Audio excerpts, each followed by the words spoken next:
নবীজি সাল্লাল্লাহু আলাইহি ওয়াসাল্লাম ইরশাদ করেন, قال رسول الله صلى الله عليه وسلم من خرج في طلب العلم فهو في سبيل الله حتى يرجع। যে ব্যক্তি ইলম অন্বেষণের উদ্দেশ্যে বের হলো সে আল্লাহ পাকের রাস্তায় রয়েছে যতক্ষণ পর্যন্ত সে ফিরে না আসবে। যতক্ষণ পর্যন্ত তার বাড়িতে ফিরে না যাবে ততক্ষণ পর্যন্ত সে আল্লাহ তাআলার রাস্তায় রয়েছে। তাহলে আপনারা যখন বের হয়েছেন, এখানে উপস্থিত হয়েছেন, বাড়িতে যতক্ষণ না ফিরবেন আল্লাহ পাকের রাস্তায় রয়েছেন। আর আল্লাহ পাকের রাস্তায় যারা অবস্থান করে বের হয় তাদের মর্যাদা প্রতিদান কি? সহিহ বুখারীর একটি হাদিস, قال رسول الله صلى الله عليه وسلم من اغبرت قدماه في سبيل الله حرمه الله على النار। নবী সাল্লাল্লাহু আলাইহি ওয়াসাল্লাম ইরশাদ করেন, আল্লাহ পাকের রাস্তায় যার দুটি পা ধুলোয় ধূসরিত হলো জাহান্নামের আগুন আল্লাহ তাআলা তার জন্য হারাম করে দিবেন। পৃথিবীতে কত সফর করেছেন, দেশ বিদেশে ভ্রমণ করেছেন, সেটি তো আল্লাহ পাকের রাস্তা নয়। সেই রাস্তায় বের হলে, ওই পথে বের হলে আপনার পায়ে যে ধুলোবালি লেগে যাবে, এর প্রতিদানে মহান আল্লাহ তাআলা জাহান্নামের আগুন আপনার জন্য হারাম করে দিবেন, এমন কোনো নিশ্চয়তা নাই, এমন কোনো ঘোষণা নেই। কিন্তু কোরআন এবং সুন্নাহর কথা শোনার জন্য, জানার জন্য, কোরআন সুন্নাহর বাণী শুনে জ্ঞান অর্জন করার জন্য যারা বের হলো তারা আল্লাহ পাকের রাস্তায় রয়েছে যতক্ষণ পর্যন্ত বাড়িতে ফিরে না আসবে। আর এর প্রতিদান আল্লাহ তাআলার পক্ষ থেকে ওই ব্যক্তির তাদের জাহান্নামের আগুন আল্লাহ তাআলা হারাম করে দিবেন।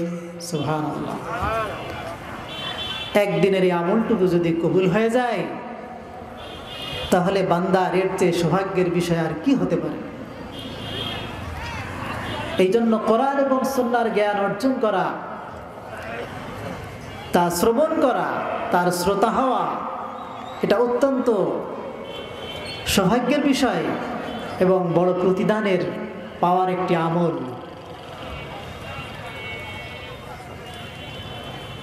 কোরআন এবং হাদিসের জ্ঞান যদি বান্দার না থাকে তাহলে কোনটা হক এবং কোনটা বাতিল সে বুঝতে পারবে না, কোনটা সহি এবং কোনটা ভুল সেটা সে জানতে পারবে না। কোনো মানুষ যদি সারা জীবন নামাজ পড়ে, তার ওযু যদি সঠিক না হয়, সহি না হয়, সেই নামাজ আল্লাহ তাআলা কবুল করবেন? গোসল যদি সহি না হয় তাহলে আল্লাহ তাআলা তার ইবাদত নামাজ কবুল করবেন? করবেন না। আজকের এই ইসলামী মহাসম্মেলন ওলামা পরিষদের উদ্যোগে, বিশেষভাবে ওলামা ইকরামের উদ্যোগে, সাথে সাধারণ মুসলিম উম্মাহ রয়েছে। কি প্রয়োজন দেখা দিল যে ওলামা ইকরাম এই সম্মেলনের আয়োজন করছেন? কারণ, অনেক কারণ, একটি আপনাদেরকে শোনাই। ওলামা ইকরামকে আল্লাহ তাআলা যেমন মর্যাদা দিয়েছেন তেমন দায়িত্ব দিয়েছেন। কেমন মর্যাদা দিয়েছেন আর কেমন দায়িত্ব দিয়েছেন? মানুষ যত মর্যাদার অধিকারী হয় তার দায়িত্ব তত বড় হয়। একটা 10 তলা বিল্ডিং তৈরি হচ্ছে, সেখানে কিছু লেবার রয়েছে, একজন ইঞ্জিনিয়ার আছে। আচ্ছা বলুন, ইঞ্জিনিয়ারের দাম বেশি নয় লেবারের দাম বেশি? ইঞ্জিনিয়ারের দাম বেশি, তার দায়িত্ব বেশি। বিল্ডিং যদি ভেঙে পড়ে যায়, তার প্ল্যানে যদি ভুল থাকে, এর দায়ভার কোনো শ্রমিকের উপর আসবে না, আসবে হলো ইঞ্জিনিয়ারের উপরে। একটা প্লেনের প্যাসেঞ্জার থাকে, যাত্রী থাকে, পাইলট থাকে, ইঞ্জিনিয়ার থাকে। প্লেনের যদি কোনো সমস্যা দেখা দেয় তাহলে এর দায়ভার কোনো যাত্রীর নয়। যান্ত্রিক কোনো সমস্যা দেখা দিলে ঠিকমতো যদি চেক না করে, যারা পাইলট সহ অন্য যারা আছে তাদের উপর এটা বর্তাবে। এটা ট্রেনের বগি থাকে, ইঞ্জিন থাকে, ইঞ্জিন বগিগুলো বহন করে নিয়ে যায়, যদি সঠিক পথে নিয়ে যায় তাহলে সেটা তো ভালো। আর যদি সঠিক পথে নিয়ে না যায়, যদি ইঞ্জিন বগিকে যদি বেঁধে সংযোগ করে না নেয়, তাহলে সে তার গন্তব্যস্থলে পৌঁছতে পারবে না। এই জন্য ওলামায়ে কেরামকে আল্লাহ তাআলা যেমন মর্যাদা দিয়েছেন, দায়িত্ব দিয়েছেন। ওলামায়ে কেরামের যে মর্যাদা, সবচেয়ে শ্রেষ্ঠ মানুষ, সবচেয়ে মর্যাদাপূর্ণ মানুষ হলো ওলামায়ে কেরাম। নবী রাসূলগণের তারা ওয়ারিস, নবীদের পরে তাদের স্থান ওরাসাতুল আম্বিয়া হিসাবে, সকল নবী রাসূলগণের ওয়ারিস উত্তরাধিকারী হিসাবে। সূরা ফাতিরের 28 নম্বর আয়াতে আল্লাহ তাআলা ওলামায়ে কেরাম সবচেয়ে তাকওয়াবান, খোদাভীরু এই স্বীকৃতি দিয়েছেন। আল্লাহ তাআলা বলেন, ইন্নামা ইয়াখশাল্লাহা মিন ইবাদিহিল উলামা। আল্লাহ তাআলার বান্দাদের মধ্যে হতে একমাত্র আল্লাহ তাআলাকে ভয় করে, প্রকৃত ভয় করে ওলামায়ে কেরাম। এটা আমাদের কোনো কথা নয়, স্বয়ং আল্লাহ তাআলাই ঘোষণা দিয়ে দিয়েছেন। যত বান্দা রয়েছে কিয়ামত পর্যন্ত পৃথিবীতে যত বান্দা আগমন করবে, সমস্ত বান্দাদের মধ্যে ওলামায়ে কেরাম হলো সবচেয়ে খোদাভীরু, তাকওয়াবান। আর বান্দাদের মধ্যে যারা সবচেয়ে খোদাভীরু হবে, যারা তাকওয়াবান হবে, তারা হলো সবচেয়ে শ্রেষ্ঠ। আল্লাহ তাআলা সূরা হুজুরাতের 13 নম্বর আয়াতে ঘোষণা দিয়েছেন, ইন্না আকরামাকুম ইনদাল্লাহি আতকাকুম। আল্লাহ তাআলা বলেন, তোমাদের মধ্যে সবচেয়ে সম্মানিত তারাই যারা হলো তোমাদের মধ্যে সবচেয়ে তাকওয়াবান, সবচেয়ে যারা খোদাভীরু, তারা হলো সবচেয়ে সম্মানিত, সবচেয়ে সম্মানের অধিকারী হলো তারাই যারা হলো তোমাদের মধ্যে সবচেয়ে খোদাভীরু, তাকওয়াবান। তাফসীর ইবনে কাসির বর্ণনা, তাফসীর গ্রন্থে রয়েছে আয়াতটি কখন নাজিল হলো? 8ম হিজরিতে যখন মক্কা বিজয় হলো। মক্কা বিজয় হওয়ার পরে নবী সাল্লাল্লাহু আলাইহি ওয়াসাল্লাম হযরতে বেলাল রাদিয়াল্লাহু তাআলা আনহুকে কাবা গৃহের উপরে উঠে আজান দেওয়ার আদেশ করলেন। হযরতে বেলাল রাদিয়াল্লাহু তাআলা আনহু তিনি আজান যখন দিলেন, তখন মক্কার এক কাফের বলল, মা ওয়াজাদা মুহাম্মাদুন গায়রা হাযাল গুরাবিল আসওয়াদি মুআযযিনান। মুহাম্মদ কি এই দেখতে কালো কাকের মতো এই লোকটি, একে ছাড়া মুয়াজ্জিন হিসাবে কি আর কাউকে পেল না? অর্থাৎ হযরতে বেলাল রাদিয়াল্লাহু তাআলা আনহু তিনি যেহেতু কালো ছিলেন, কালো হওয়ার কারণে তারা অপছন্দ করলো এবং মুয়াজ্জিন হিসাবে নিয়োগ দিয়ে সেটিকে তারা উপহাসের দৃষ্টিতে এই কথা যখন বলল, মহান আল্লাহ তাআলা এটাকে সহ্য করলেন না। আল্লাহ তাআলা কোরআনের আয়াতটি নাযিল করলেন, ইন্না আকরামাকুম ইনদাল্লাহি আতকাকুম। তোমাদের মধ্যে সবচেয়ে সম্মানিত তারাই যারা হলো তোমাদের মধ্যে সবচেয়ে তাকওয়াবান, খোদাভীরু। যেহেতু হযরতে বেলাল রাদিয়াল্লাহু তাআলা আনহুর অন্তরে তাকওয়া এবং খোদাভীরুতা ছিল, তাহলে সম্মান এবং মর্যাদার মাপকাঠি কোরআনের আয়াত থেকে আমরা জানতে পারলাম, সেটা হলো অন্তরের তাকওয়া, খোদাভীরু। যার অন্তরে সবচেয়ে আল্লাহ তাআলার ভয় বেশি, তারা হলো সবচেয়ে মর্যাদার অধিকারী। আর আল্লাহ তাআলা সূরা ফাতিরের 28 নম্বর আয়াতে ঘোষণা দিয়ে দিলেন, সমস্ত মানুষের জন্য কিয়ামত পর্যন্ত যত মানুষ আসবে, আল্লাহ তাআলার বান্দাদের মধ্যে একমাত্র প্রকৃত আল্লাহ তাআলাকে ভয় করে ওলামায়ে কেরাম। কারা? ওলামায়ে কেরাম। তাহলে এখন দেখবেন এক শ্রেণীর মানুষ আছে, আলেম দেখলে তাদের শরীরে চুলকানি শুরু হয়ে যায়। কিছু মানুষ আছে দেখবেন শরীরে যদি চুলকানি থাকে অ্যালার্জি থাকে, তাহলে বেগুন খাওয়া তো দূরের কথা, বেগুন সামনে আসলেই চুলকানি শুরু হয়ে যায়, যাই কি না? দেখবেন কিছু মহিলা আছে বাসে উঠতে পারে না, বাসে উঠবে এখনো আধা ঘন্টা পরে, ওর বাসের নাম শুনেই ওর বমি শুরু হয়ে যায়, যাই কি না? এটা যেমন একটা রোগ, যাদের অন্তরে ব্যাধি রয়েছে তারা আলেমদেরকে সহ্য করতে পারে না, কথা ঠিক কিনা? আলেমদেরকে তাদের পছন্দ হয় না, অথচ শ্রেষ্ঠ মানুষ হলো উলামায়ে কেরাম।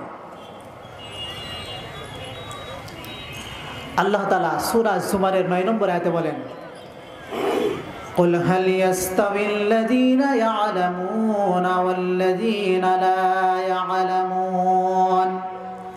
হে নবী, আপনি বলে দিন, যারা জানে আর যারা জানে না তারা কখনোই সমান হতে পারে না। যারা জানে এবং যারা জানে না তারা কখনোই সমান হতে পারে না। যারা ইলম অর্জন করেছে আর যারা ইলম অর্জন করে নাই তারা কখনোই সমান হতে পারে না। আপনি বলতে পারেন, তাহলে দুনিয়ার শিক্ষা যারা লাভ করলো এরা তো শিক্ষিত, যারা শিক্ষিত আর যারা শিক্ষিত নয় তারা যেমন সমান হতে পারে না। তাহলে এখানে কোন শিক্ষার কথা বলা হয়েছে? এটা কি দুনিয়ার শিক্ষা না কোরআন এবং সুন্নাহর ইসলামী শিক্ষা? তাই একটি আপনারা জানতে পারবেন আবু দাউদ শরীফের একটি হাদিস থেকে, ক্বালা রাসূলুল্লাহ সাল্লাল্লাহু আলাইহি ওয়াসাল্লাম, আল ইলমু সালাসা, আয়াতুন মুহকামা আও সুন্নাতুন কাইমা আও ফরিদাতুন আদিলা ওয়া মা কানা সাওয়া যালিকা ফাহুয়া ফজলুন। নবী সাল্লাল্লাহু আলাইহি ওয়াসাল্লাম ইরশাদ করেন, ইলম হলো 3 প্রকার, শরীয়ত ইলম হলো 3 প্রকার। আয়াতুন মুহকামা, কোরআনের অকাট্য আয়াত সমূহ। দ্বিতীয় হলো সুন্নাতুন কাইমা, প্রতিষ্ঠিত সুন্নাহ হাদিস। 3 নম্বর হলো ফরিদাতুন আদিলা। ফরিদাতুন আদিলাতুনের ব্যাখ্যা হলো আল ইজমা ওয়াল কিয়াস, ইজমা এবং কিয়াস। এই 3 প্রকার হলো ইলম। এই 3 প্রকার ইলম যারা অর্জন করবে তারা হবে আলেম দ্বীন। এই 3 প্রকার ইলম যদি অর্জন না করে দুনিয়ার যত বড় শিক্ষিত হোক না কেন তাদেরকে শিক্ষিত বলা হবে, কিন্তু তাদেরকে আলেম বলা হবে না, কথা ঠিক কিনা? বর্তমান অমুসলিম বিজ্ঞানী, আমেরিকা, ফ্রান্স, ব্রিটেন যে সমস্ত বড় বড় বিজ্ঞানী রয়েছে তারা শিক্ষিত না অশিক্ষিত? কথা বলেন। তারা তো শিক্ষিত, তাদেরকে আলেম বলা যাবে? তবে এই কথার অর্থ এটি নয় যে ইসলামী শিক্ষার সঙ্গে জাগতিক শিক্ষা অর্জন করা যাবে না, বিষয়টি এমন নয়। ফতোয়া আলমগীরি আমাদের একটি নির্ভরযোগ্য ফতোয়া গ্রন্থ, পরিষ্কার রয়েছে যে মুসলিম ইলমুত তিব অর্থাৎ চিকিৎসা বিদ্যা অর্জন করা এটা হলো ফরজে কিফায়া, এটি ফরজে কিফায়া। তাহলে জাগতিক শিক্ষাও লাগবে, কিন্তু ইসলামিক শিক্ষা এটি হলো বাধ্যতামূলক। আর এই সম্মান মর্যাদা হচ্ছে ইসলামী শিক্ষা যারা অর্জন করবে, এই 3 প্রকারের ইলম অর্জন করে, জ্ঞান অর্জন করে যারা আলেমে দ্বীন হবে তাদের জন্য। আল্লাহ তাআলা এই মর্যাদা দিয়েছেন উলামায়ে কেরামকে। এই জন্য সাধারণ মানুষ যারা আলেম নয় তাদের কাজ ওলামাদের সঙ্গে থাকবে, ওলামাদেরকে মহাব্বত করবে, ভালোবাসা রাখবে। তাহলে তাদের কি মর্যাদা, তাদের কি প্রতিদান? সহিহ বুখারীর একটি হাদিস, আল মারউ মা মান আহাব্বা, যাদের সঙ্গে যাদের ভালোবাসা থাকবে তারা তাদের সঙ্গেই অবস্থান করবে। সুবহানাল্লাহ। তাহলে ওলামাদের সঙ্গে ভালোবাসা আমাদের রাখতে হবে কিনা?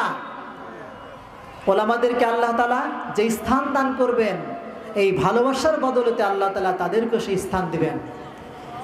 মাজমাউস সাওয়ায়েদ একটি হাদিস গ্রন্থ, একটি হাদিস রয়েছে, নবী সাল্লাল্লাহু আলাইহি ওয়াসাল্লাম ইরশাদ করেন, قال رسول الله صلى الله عليه وسلم اغدو عالما أو متعلما أو مستمعا أو محبا ولا تكن الخامسة।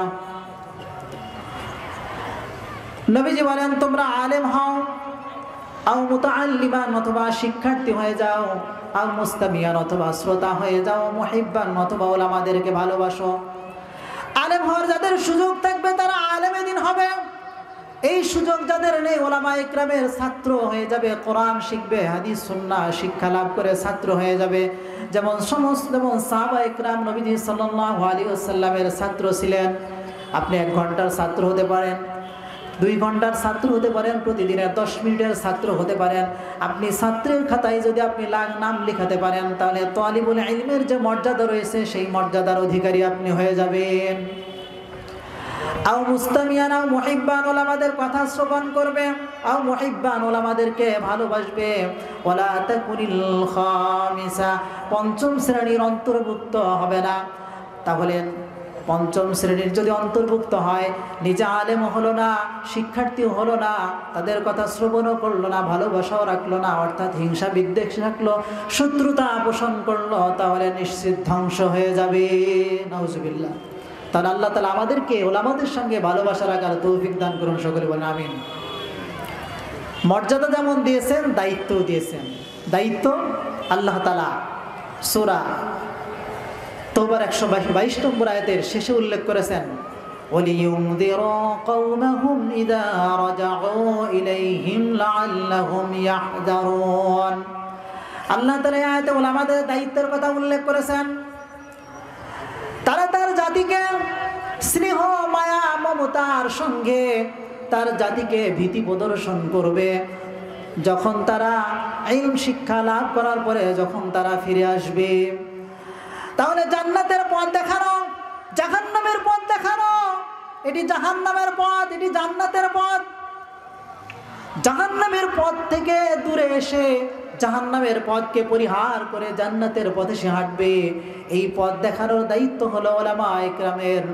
এটা হলো একটা দায়িত্ব, কোরআন থেকে জানা গেল।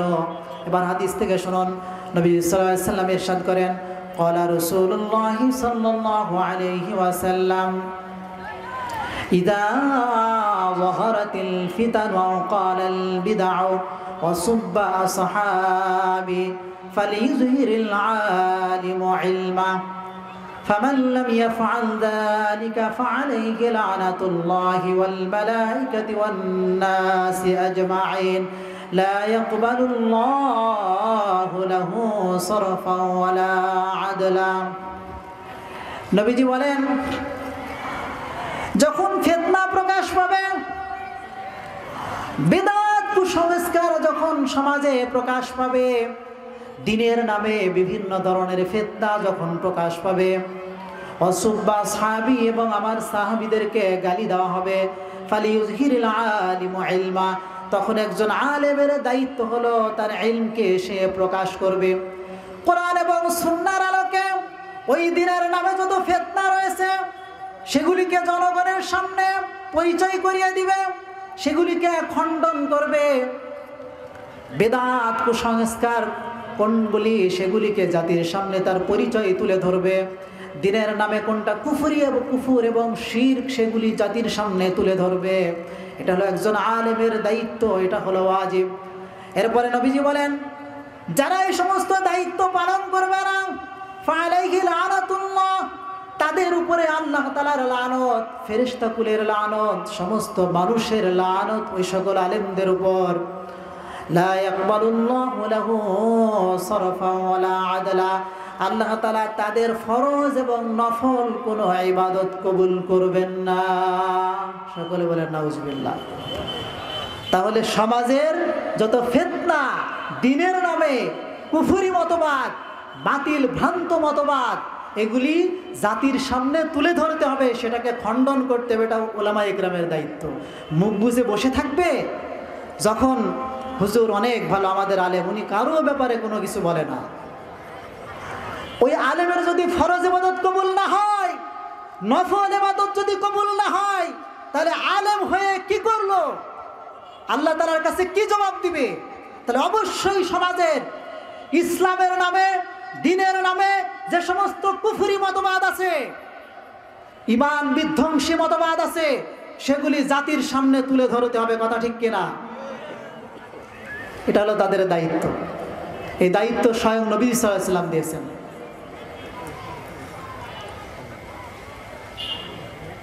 তাই আপনাদের সামনে সংক্ষিপ্তভাবে উলামা ইকরামের মর্যাদা এবং দায়িত্বের কথা বললাম।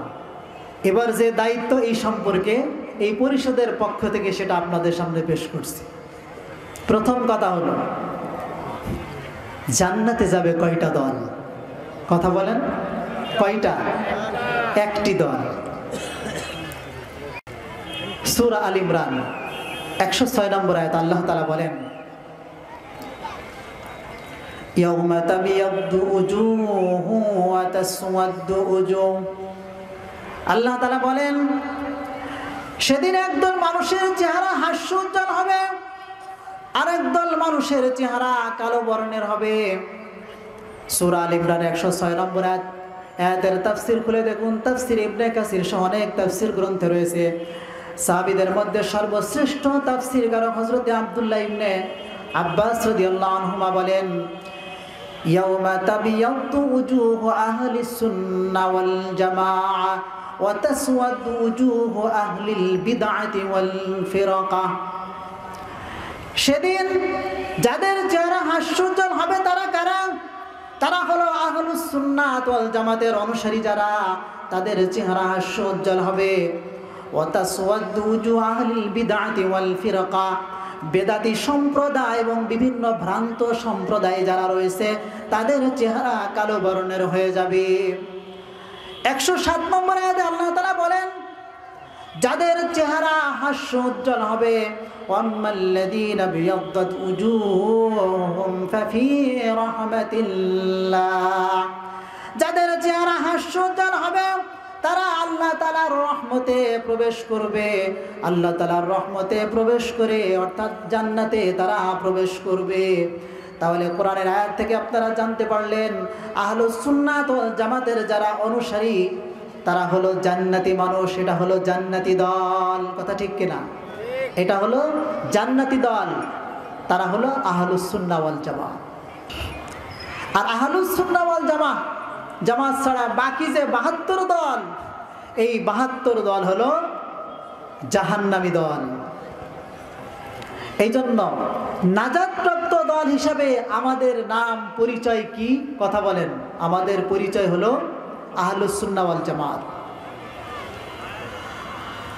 আর কোরআনের ভাষায় আমাদের পরিচয় হলো মুসলমান। ওয়া সাম্মাকুমুল মুসলিমিন, তিনি তোমাদের নামকরণ করেছেন মুসলমান। তাহলে কোরআনের ভাষায় আমাদের পরিচয় আমরা মুসলমান। নাজাতপ্রাপ্ত দল হিসাবে আমাদের পরিচয় আহলুস সুন্নাহ ওয়াল জামাত। 73 যে দল হবে এর বিবরণ তিরমিজি শরীফ 2 নম্বর খণ্ড 93 নম্বর পৃষ্ঠা নবীজি সাল্লাল্লাহু আলাইহি ওয়াসাল্লাম ইরশাদ করেন, ওয়া ইন্না বানি ইসরাঈল তাফাররাকাত আলা 72 মিল্লাহ। বনি ইসরাঈল 72 দলে বিভক্ত হয়েছিল, আর আমার উম্মত হবে 73 দলে বিভক্ত। ওয়াতাফতারিকু উম্মতি আলা 73 মিল্লাহ কুল্লুহুম ফিন্নার ইল্লা মিল্লাতান ওয়াহিদা, একটি মাত্র দল ছাড়া সব হবে জাহান্নামী। সাহাবায়ে কিরাম জিজ্ঞাসা করলেন, ক্বালু মান হিয়া ইয়া রাসূলুল্লাহ, হে আল্লাহর রাসূল এই দলটি কারা? নবী সাল্লাল্লাহু আলাইহি ওয়াসাল্লাম ইরশাদ করলেন, মা আনা আলাইহি ওয়া আসহাবি, যারা আমার বিশ্বাস, আমার আদর্শ, আমার আমলের উপরে থাকবে, আমার সাহাবায়ে কিরামের আকীদা, বিশ্বাস, আদর্শ, আমলের উপরে যারা থাকবে তারাই হলো নাজাতপ্রাপ্ত দল। তাহলে নাজাতপ্রাপ্ত দল আহলুস সুন্নাহ ওয়াল জামাত। নবীজি সাল্লাল্লাহু আলাইহি ওয়াসাল্লামের হাদিস সুন্নাহ আমল, আহলুস সুন্নাহ জামাত, জামাতুস সাহাবা, সাহাবায়ে কিরামের যে জামাত, এই জামাতের অনুসারী, তাদের আকীদা, বিশ্বাস, আমল সব ক্ষেত্রেই সাহাবীদের অনুসারী, নবীজি সাল্লাল্লাহু আলাইহি ওয়াসাল্লামের অনুসারী, এরাই হলো আহলুস সুন্নাহ ওয়াল জামাত। বাকি দল হলো 72 দল। এই 72 দলের বিবরণ কি? তারা কারা? আমরা অনেক সময় মনে করি সমাজে যে অনেক দলই তো রয়েছে আমাদের দেশে, ওই 72 দল মানে ওই সবগুলো মিলে, আসলে তা নয়। এই 72 দলের বিবরণ মোল্লা আলী কারি রাহিমাহুল্লাহ মেরকাত গ্রন্থে উল্লেখ করেছেন, আব্দুর রহমান মুবারকপুরী তুহফাতুল আহওয়াজি গ্রন্থে উল্লেখ করেছেন এই 72 দলের বিবরণ। শিয়া সম্প্রদায় তারা হলো 32টি, খারেজি সম্প্রদায় তারা হলো 15টি, মুতাজিলা সম্প্রদায় 12টি, মুরজিয়া 5টি, মুসাব্বিহা তারা হলো 5টি। এইভাবে মোট হলো 72 দল। এই 72 দল এখন আপনার মনে আসতে পারে যে 72 দল তো এখন নেই, আমরা তো দেখিনি। সব আপনার আশপাশে রয়েছে, সমাজে রয়েছে। সমাজে না থাকলে আপনার সমাজে, জেলাতে রয়েছে, আপনার জেলাতে না থাকলে বৃহত্তরে রয়েছে, বৃহত্তরে না থাকলে বাংলাদেশে রয়েছে। এই সব দলগুলি রয়েছে। যেমন লক্ষ্য করুন, আহলুস সুন্নাত ওয়াল জামাত, এখানে কয়েকটি কথা। আহলুস সুন্নাহ ওয়াল জামাত, সুন্নাহর অনুসারী এবং জামাতের অনুসারী। আহলুস সুন্নাহ, সুন্নাহর অনুসারী। তাহলে আমি আগেই বলেছি জামাতের পরিচয় আহলুস সুন্নাহ ওয়াল জামাত। তাহলে এর আলোকে আমাদের পরিচয় আহলুল কোরআন বা আহলুল হাদিস, আমরা কি সেটাই পরিচয় দিব? আহলে কোরআন, আহলে হাদিস, শিয়া মুসলিম, আহমদিয়া মুসলিম, এইসব কি আমাদের পরিচয় হতে পারে? যেমন লক্ষ্য করুন, আমাদের নাম হলো মুসলমান কোরআনের ভাষায়, কিন্তু বর্তমান দ্বীনের নামে, ইসলামের নামে কুফরি মতবাদ বর্তমানে প্রকাশ পেয়েছে। সেটা হলো আহমদিয়া মুসলিম জামাত। তাদের নাম কি আহমদিয়া মুসলিম জামাত। আহমদিয়া মুসলিম জামাত আহলুস সুন্নাত ওয়াল জামাতের যে আকীদা বিশ্বাস, এই আকীদা বিশ্বাসের সঙ্গে যদি মিল না থাকে, আহলুস সুন্নাত ওয়াল জামাতের যে আকীদা বিশ্বাসের বহির্ভূত কোনো আকীদা বিশ্বাস কেউ পোষণ করে, তাহলে কোনো সময় তাদের ঈমান থাকবে না, আবার কোনো সময় তারা পথভ্রষ্ট হয়ে যাবে। যেমন লক্ষ্য করুন, আহলুস সুন্নাত ওয়াল জামাতের একটা আকীদা বিশ্বাস খতমুন নবুওয়াহ, নবুয়তের সমাপ্তি ঘটেছে, কিয়ামত পর্যন্ত কোনো নবী রাসূলের আগমন ঘটবে না পৃথিবীতে। কিন্তু মির্জা গোলাম আহমদ কাদিয়ানি পাঞ্জাব প্রদেশের কাদিয়ান নামক স্থানে জন্মগ্রহণ করেছে। এই জন্য তাকে নামের দিক শেষে উল্লেখ করা হয় কাদিয়ানি, তার মূল নাম মির্জা গোলাম আহমদ। মির্জা গোলাম আহমদ কাদিয়ানি, তার যারা অনুসারী আহমদিয়া মুসলিম জামাত, এদের কাফের হওয়ার এই জামাতটি নাম দিয়েছে আহমদিয়া মুসলিম জামাত। নাম মুসলিম হলেও মূলত ইসলাম বলতে, ঈমান বলতে কিছুই নেই, সম্পূর্ণ এটা কুফরি মতবাদ। আপনারা মনে করেন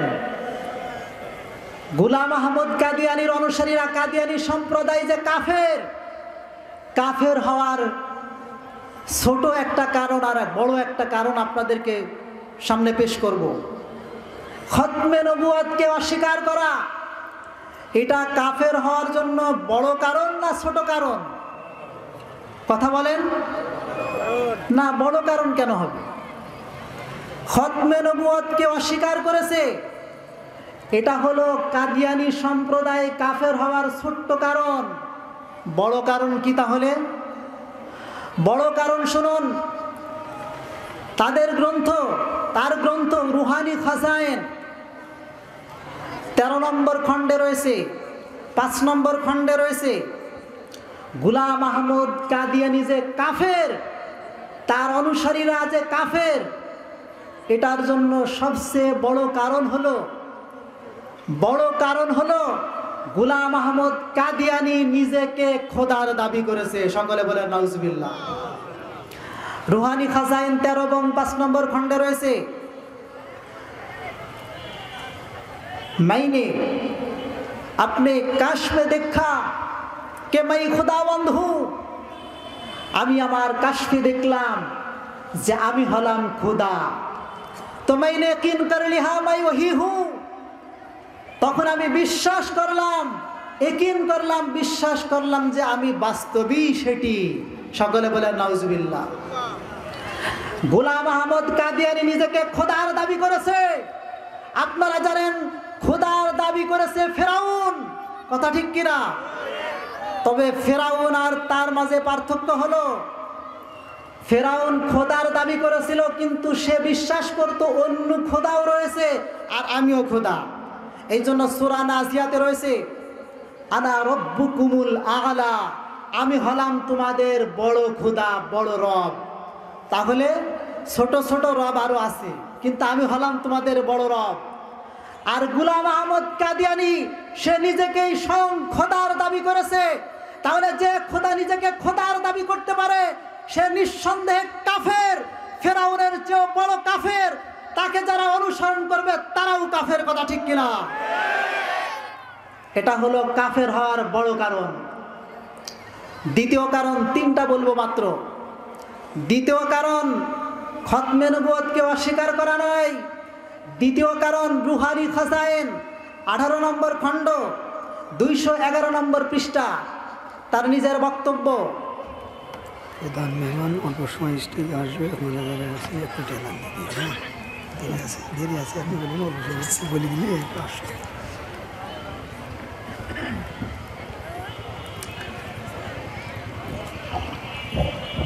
দ্বিতীয় কারণ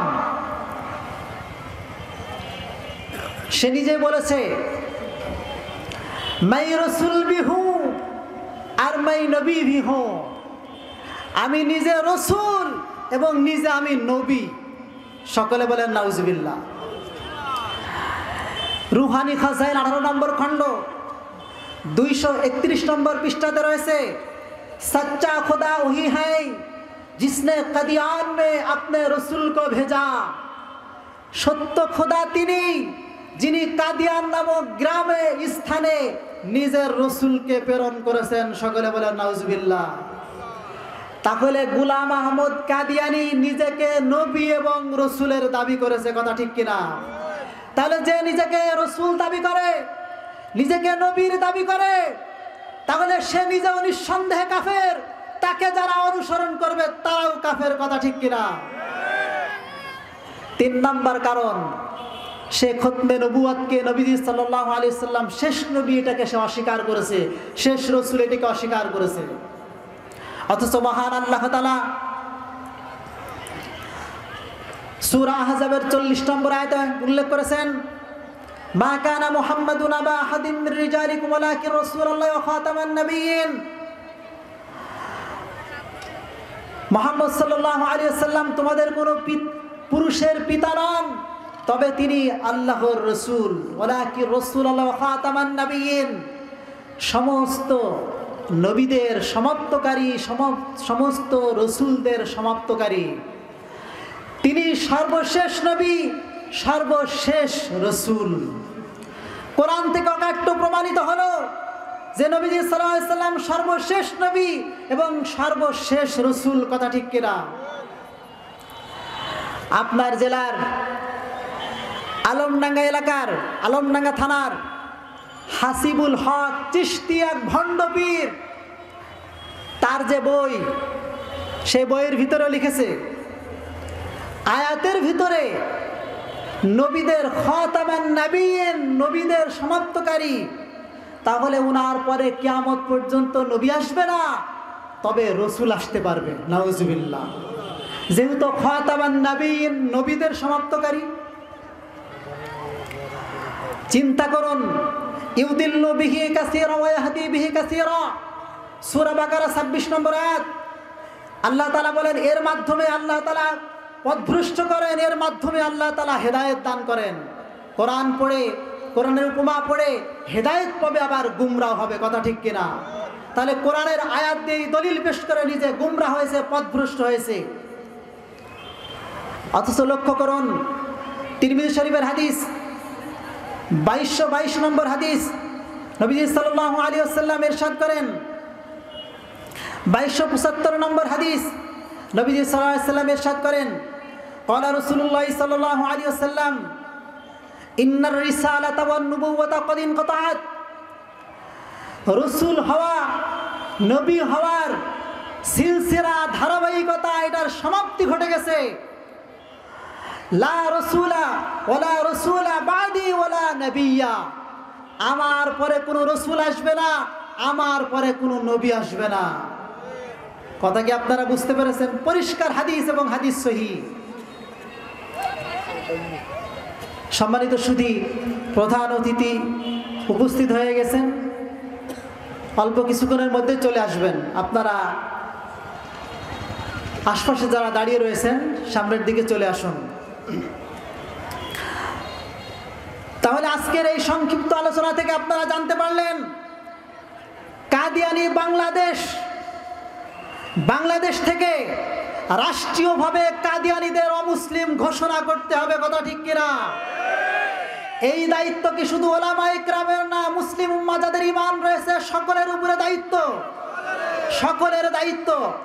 আগামী 15ই নভেম্বর আন্তর্জাতিক খতমে নবুয়ত মহাসম্মেলন ঢাকা।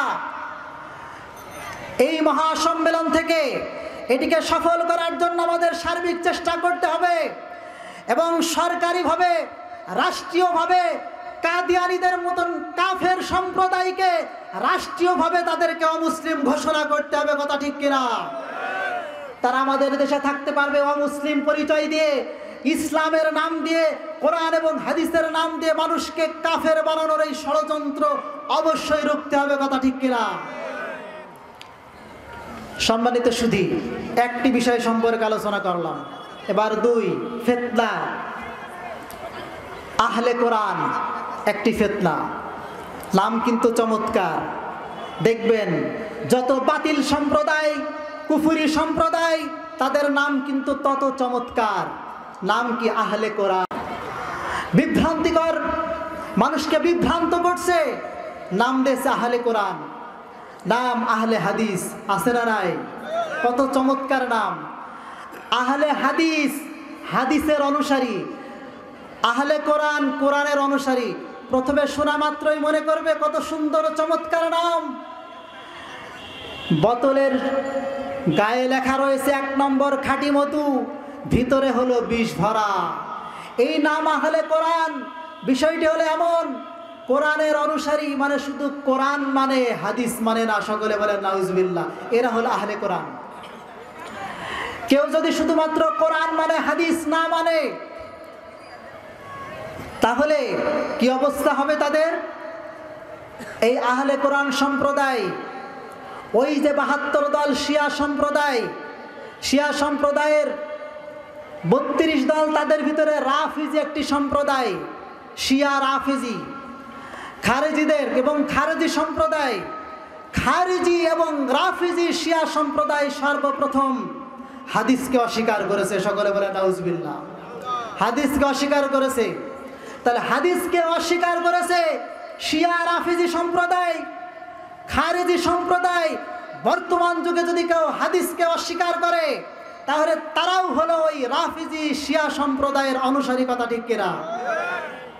শিয়া রাফিজি সম্প্রদায় কি মুসলমান না কাফের? কথা বলেন, মুসলমান না কাফের? আমি ছোট্ট করে আপনাদেরকে বোঝার জন্য, শিয়া সম্প্রদায় বর্তমানে কুষ্টিয়ার ভেড়ামারা থানায় শত শত মুসলিম আজকে শিয়া হয়ে গেছে। সকলে বলেন নাউজুবিল্লাহ। শিয়া রাফিজি সম্প্রদায় ইমামিয়া, তাদের মতবাদ হলো তাদের যে সমস্ত কিতাব, যেমন উসুলুল কাফি, ফুরুউল কাফি, হুকুমতে ইসলামিয়া, ফসলুল খেতাব সহ যে সমস্ত গ্রন্থ রয়েছে, সেগুলিতে রয়েছে তাদের একটি আকীদা বিশ্বাস, বর্তমানে যে কোরআন আমাদের সামনে রয়েছে, ওদের বক্তব্য হলো যে কোরআন বর্তমানে আছে এর ভিতরে পরিবর্তন ঘটেছে, পরিবর্তন হয়ে গেছে। সকলে বলে নাউজুবিল্লাহ। কোন মুসলমান যদি নামে মুসলমান হওয়ার পরে যদি বিশ্বাস করে কোরআনের ভিতরে পরিবর্তন ঘটেছে, তাহলে তার ঈমান থাকবে না কাফের হয়ে যাবে? আল্লাহ তাআলা সূরা হিজরের 9 নম্বর আয়াতে বলেন, ইন্না নাহনু নাযালনা যিকরা ওয়া ইন্না লাহু লাহাফিজুন। আমি জিকির কোরআন নাজিল করেছি আর তা সংরক্ষণের দায়িত্ব আমি নিজেই গ্রহণ করেছি। তাহলে স্বয়ং আল্লাহ তাআলা কোরআন সংরক্ষণের দায়িত্ব গ্রহণ করেছেন। কিয়ামত পর্যন্ত কোরআন সংরক্ষিত থাকবে হাফিজে কোরআনদের মাধ্যমে। আল্লাহ তাআলা কোরআনকে সংরক্ষণ করেছেন। কথা ঠিক কিনা? কোরআনের শব্দ বলি হাফেজদের মাধ্যমে সংরক্ষণ করছেন, আর কোরআনের অর্থ, মর্ম, ব্যাখ্যা, বিশ্লেষণ ওলামা একরাম ফুকা একরামের মাধ্যমে আল্লাহ তাআলা সংরক্ষণ করেছেন। কথা ঠিক কিনা? তাহলে কেউ যদি এমন আকীদা পোষণ করে সে কি মুসলমান থাকবে? থাকবে না। এই জন্যই তো শিয়া সম্প্রদায় তারা হলো কাফের, এই ধরনের আকীদা বিশ্বাস যারা পোষণ করে। তবে শিয়াদের ভিতরে কিছু কিছু দল আছে যাদের তারা গুমরা পথভ্রষ্ট, কিন্তু তারা কাফের নয়। আহলে কোরআন এদের সূচনা হয়েছে ওই সময়। আধুনিক যারা আহলে কোরআন হাদিস অস্বীকারী, এর বিশেষভাবে গোল্ড জিহার ইহুদি গোল্ড জিহার হাদিসকে অস্বীকারী এবং আহলে কোরআন অর্থাৎ শুধু কোরআন মানতে হবে এই মতবাদ এবং এই থিওরি এবং এর উপরে সে বই রচনা করেছে গোল্ড জিহাদ। আর বর্তমানে আহলে কোরআন একটি দল হিসাবে প্রতিষ্ঠিত করেছে এই ভারত উপমহাদেশের গুলাম আহমদ পারভেজ এই দলের প্রতিষ্ঠাতা, প্রাতিষ্ঠানিকভাবে আনুষ্ঠানিকভাবে এই দলের আহলে কোরআন। এদের কয়েকটি আকীদা বিশ্বাস আপনাদের সামনে তুলে ধরেছে আহলে কোরআন। ডক্টর আফেন্দি মিশরের সে একটি প্রবন্ধ রচনা করেছে, আল ইসলাম ওয়াল কোরআন ওয়াহদা। ইসলাম হচ্ছে শুধু কোরআনের নাম, শুধু কোরআন মানবে। এদের একটা আকীদা বিশ্বাস হলো কোরআন এবং কোরআনে আল্লাহ এবং রসুল যত শব্দ রয়েছে বিশেষ কোনো সত্তাকে বোঝানো হয়নি। সকলে বলেন নাউজুবিল্লাহ। আল্লাহ এবং রসুল কোরআনে বিশেষ সত্তাকে বোঝানো হয়েছে কিনা? আল্লাহ তিনি হলেন আমাদের সৃষ্টিকর্তা, আল্লাহু খালিকু কুল্লি শাই। শুধু আমাদের সৃষ্টিকর্তা নয়, সকল সৃষ্টিজীবের, সকল সৃষ্টিকুলের সৃষ্টিকর্তা আল্লাহ তাআলা। সূরা জুমার ৬২ নম্বর আয়াত আল্লাহ তাআলা তার পরিচয়, তার জাতের সিফাতের পরিচয় দিয়েছেন অসংখ্য আয়াতে। তাহলে কেউ যদি কোনো বিশেষ সত্তার, আল্লাহ তাআলা এবং রসুল বিশেষ সত্তাকে বোঝানো হয়নি এমন আকীদা পোষণ করে, তাহলে এটা তো নিঃসন্দেহে কুফরি আকীদা বিশ্বাস। কথা ঠিক কিনা? দুই হলো তাদের আকীদা বিশ্বাস হলো দেশের উচ্চ পরিষদ নামাজ রোজা সহ এ সমস্ত বিধান পরিবর্তন করে দিতে পারে। সকলে বলেন নাউজুবিল্লাহ।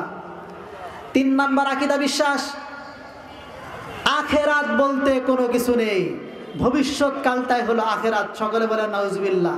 বিশেষ কোনো জগৎকে বোঝানো হয়নি। ৪ নাম্বার আকীদা বিশ্বাস, মেরাজ এটি স্বপ্ন যোগে হয়েছে, শারীরিকভাবে মেরাজ হয়নি। সকলে বলেন নাউজুবিল্লাহ। অথচ সূরা বনী ইসরাঈলের ১ম নম্বর আয়াত, সুবহানাল্লাযী আসরা বিআবদিহি, মহান আল্লাহ তাআলা তিনি তার বান্দাকে রাত্রিবেলায় ভ্রমণ করিয়েছেন। বান্দা আব্দুন, স্বপ্ন যোগে নয়, নবীজি সাল্লাল্লাহু আলাইহি ওয়াসাল্লাম সশরীরে তিনি মেরাজ করেছেন। তাহলে কোরআনের আয়াতকে তারা অস্বীকার করে। ৫ নাম্বার আকীদা বিশ্বাস, হাদিস ভান্ডার এটা হলো আরবদের মিথ্যা বুলি। সকলে বলেন নাউজুবিল্লাহ। গোটা হাদিস ভান্ডারকে অস্বীকার করে তারা। সকলে বলেন নাউজুবিল্লাহ। ৬ নাম্বার, জান্নাত এবং জাহান্নাম বলতে কোনো কিছু নাই, অথচ উইদ্দাত লিল মুত্তাকিন, আল্লাহ তাআলা বলেন জান্নাত আল্লাহ তাআলা মুত্তাকিদের জন্য তৈরি করে রেখেছেন। জান্নাত জাহান্নামের আলোচনা অসংখ্য আয়াতে রয়েছে, কয়টা বলবো আপনাদেরকে। তাহলে এমন আকীদা যারা পোষণ করে তাদের হুকুম কি হবে? নবীজির হাদিস সুন্নাহ যদি কেউ না মানে, হাদিস সুন্নাহ যদি কেউ না মানে, অস্বীকার করে, তাহলে তার হুকুম কি?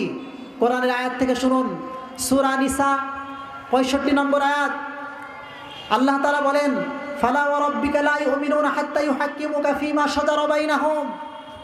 আপনার রবের শপথ, যতক্ষণ পর্যন্ত তাদের মাঝে মতানৈক্যপূর্ণ বিষয়ে আপনাকে ফয়সালা হিসেবে গ্রহণ না করবে, আপনার ফয়সালাকে না মানবে, ততক্ষণ পর্যন্ত তারা ঈমানদার হতে পারবে না।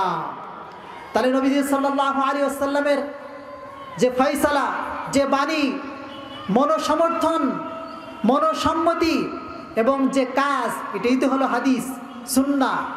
নবীজি সাল্লাল্লাহু আলাইহি ওয়াসাল্লামের ফয়সালাকে সিদ্ধান্তকে, কথাকে যদি না মানে, আল্লাহ তাআলা বলেন আপনার রবের শপথ তারা ঈমানদার হতে পারবে না।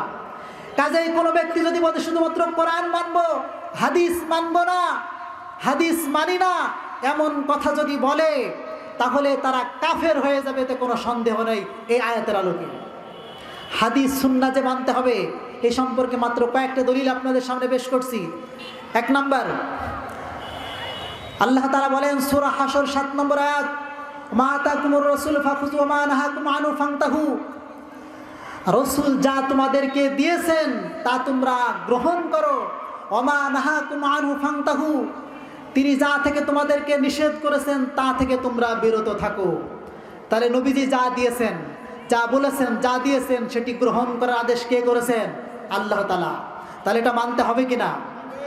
2 নাম্বার, কেউ যদি আল্লাহ তাআলাকে মানে তার রসুলকে না মানে, তাহলে তার ঠিকানা হলো জাহান্নাম। তাহলে ব্যক্তিকে মানার অর্থ কি? নবীজিকে মানার অর্থ হলো নবীজির কথা মানা, বিশ্বাস করা, নবীজির আমল সেটিকে বিশ্বাস করা, সে অনুযায়ী আমল করা, নবীজির যে মনোসমর্থন সেটিকেও বিশ্বাস করা এবং সে অনুযায়ী আমল করা। সূরা জিন 23 নম্বর আয়াত আল্লাহ তাআলা বলেন, ওয়া মান ইয়াসিল্লাহা ওয়া রাসূলাহু ওয়া ইয়াতাআদ্দা ওয়া মান ইয়াসিল্লাহা ওয়া রাসূলাহু, যে আল্লাহ এবং তার রাসূলের নাফরমানি করো, ফাইন্না লাহু নারা জাহান্নামা খালিদিনা ফিহা,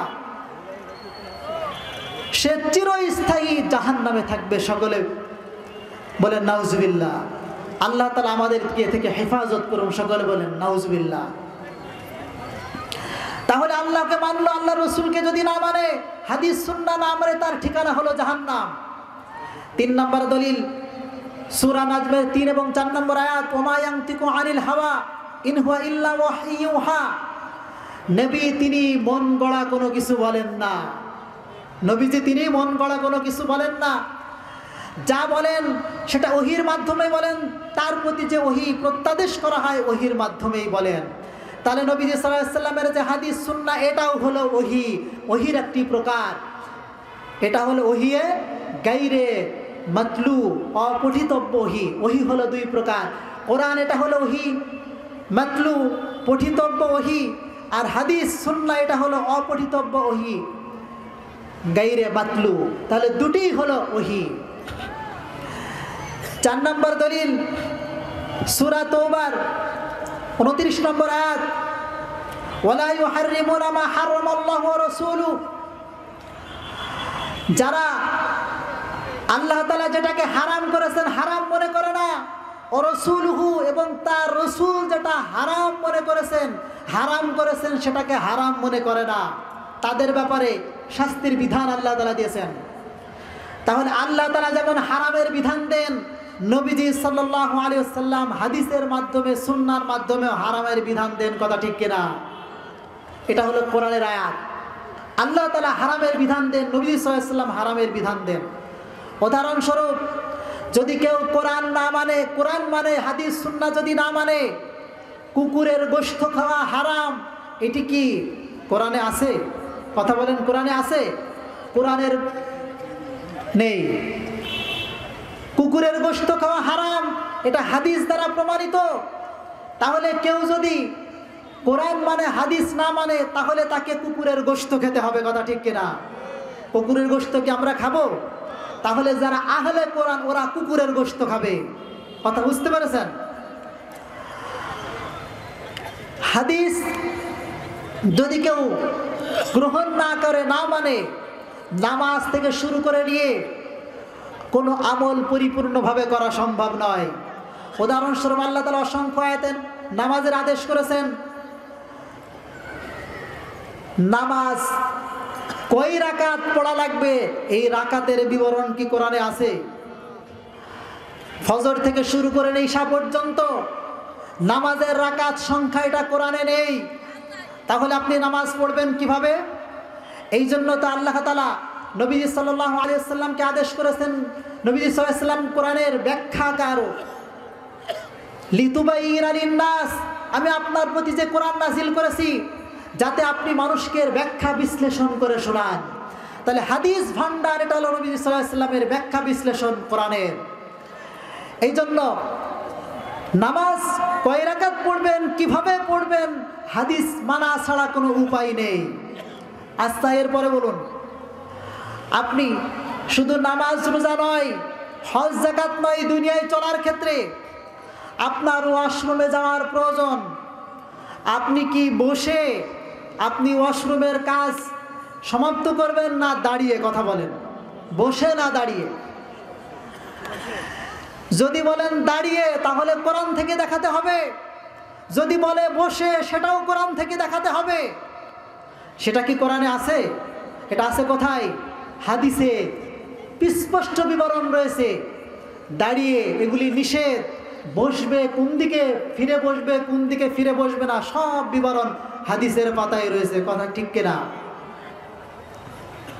এই জন্য হাদিস মানা ছাড়া কোনো উপায় নেই, হাদিস মানতেই হবে। এই জন্য সংক্ষিপ্তভাবে আহলে কোরআন সম্পর্কে আপনাদের সামনে আলোচনা করলাম। আজকে আমাদের সমাজে নেট সহ বিভিন্ন বক্তব্য শুনে, বই পড়ে যুব সমাজ সহ এক শ্রেণীর মানুষ আহলে কোরআন হয়ে যাচ্ছে, বেঈমান হয়ে জাহান্নামের দিকে ছুটছে। তাদেরকে বাঁচানোর দায়িত্ব আমাদের। কথা ঠিক কিনা? এরপর আসুন, আমাদের নাম হলো আহলুস সুন্নাহ ওয়াল জামাত, আহলে হাদিস নয়। প্রথম কথা হলো আহলুস সুন্নাহ ওয়াল জামাত, এটা হাদিস থেকে প্রমাণিত। আহলুল হাদিস নাম কোনো সহিহ হাদিস দ্বারা প্রমাণিত নয়। কিন্তু আমাদের দেশের বিশেষ করে ডক্টর আসাদুল্লাহ গালেব, তিনি যে বই লিখেছেন আহলে হাদিস আন্দোলন কি ও কেন, এবং আহলে হাদিস আন্দোলন, সেখানেও তিনি একটি জাল হাদিসের আশ্রয় নিয়ে আহলে হাদিস নামটি সেখানে উল্লেখ করেছেন। ও আহলুল হাদিস বাদানা, মুহাম্মদ ইবনে জাকওয়ান সূত্রে বর্ণিত এই হাদিস হলো জাল বিবরণ। কথা কি বুঝতে পেরেছেন? এই জন্য সুন্নাহর অনুসারী হতে হবে। সুন্নাহ, মুওয়াত্তা মালিকের 1620 নম্বর যে হাদিস, সেখানে লক্ষ্য করে দেখুন, নবী সাল্লাল্লাহু আলাইহি ওয়াসাল্লাম ইরশাদ করেন, তারাকতু ফীকুম আমরাইন লান তাদিল্লু মা তামাসসাকতুম বিহিমা কিতাবুল্লাহ ওয়া সুন্নাতু নবীহি। আমি তোমাদের মাঝে দুটি জিনিস রেখে গেলাম, এই দুটি জিনিসকে আঁকড়ে ধরলে তোমরা পথভ্রষ্ট হবে না। একটি হলো আল্লাহ তাআলার কিতাব, আর দুই হলো তার রাসূলের সুন্নাহ। এখানে কি হাদিসের কথা না সুন্নাহর কথা? সুন্নাহর কথা। কারণ প্রত্যেকটা হাদিস এটি সুন্নাত নয়, কিন্তু প্রত্যেকটা সুন্নাত এটা হলো হাদিস, কিন্তু প্রতিটি হাদিস এটা সুন্নাত নয়। একটা উদাহরণ দিয়ে শেষ করছি। সহিহ বুখারীতে রয়েছে, ওয়ালাহু ইয়াওমাইদিন তিসউন নিসওয়াতিন, নবীজি সাল্লাল্লাহু আলাইহি ওয়াসাল্লামের 9টি তখন স্ত্রী ছিল। এটা হলো হাদিস, কিন্তু এটা কি আমাদের জন্য সুন্নাত? এটা হলো হাদিস, কিন্তু এটা আমাদের জন্য সুন্নাত নয়। এই জন্য যেটা অনুসরণীয় সেটা হলো সুন্নাহ, আর বিবরণ রয়েছে সেটা অনুসরণীয় হতেও পারে, নাও পারে। এই জন্য দেখে বুঝে শুনে আমাদেরকে আমল করতে হবে। সর্বশেষ যে কথাটি, ওলামায়ে কেরামের সঙ্গে যদি আপনারা থাকেন, ওলামায়ে কেরাম হলো জাতির রাহবার। সমস্ত ফিতনার হাত থেকে বাঁচার সবচেয়ে সহজ পন্থা হলো ওলামায়ে কেরামের সংস্পর্শে থাকা, তাদের যে দেখানো পথ, সেই পথ অনুযায়ী জীবন গড়া। আল্লাহ তাআলা আমাদের সকলকে তৌফিক দান করুন।